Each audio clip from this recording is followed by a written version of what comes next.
الله اکبر،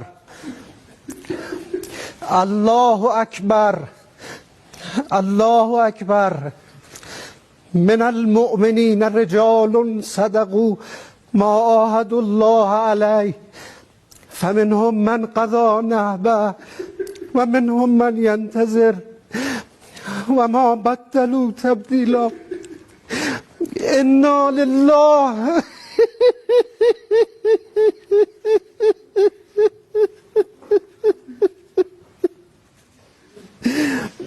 انا لله و انا الیه راجعون.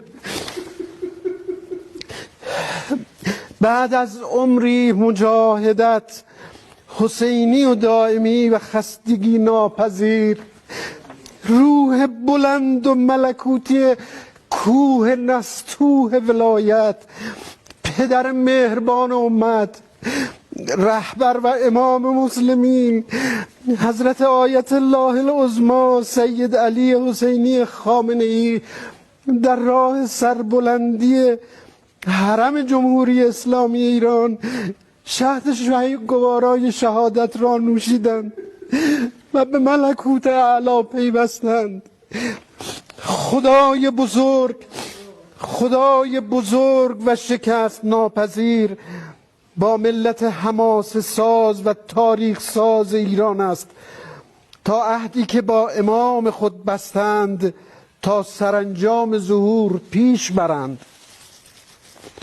یقینا در این برهه تاریخی قطب عالم امکان حضرت بقیت الله الاعظم ارواحنا لتراب مقدم الفدا مولای ما ملت مظلوم و مقتدر خود را کفایت می کند تا با تبعیت تام از ولی فقیه شرعی و قانونی مسیر باقی مانده تا قله سربلندی را با وحدت و اقتدار به پایان رسانند و پرچم این انقلاب را به دستان با کفایت ایشان تقدیم کنند.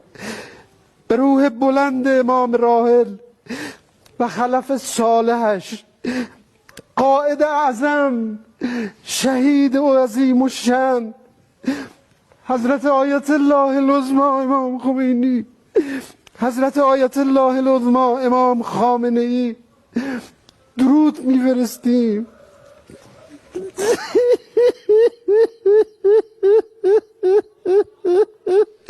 ایوه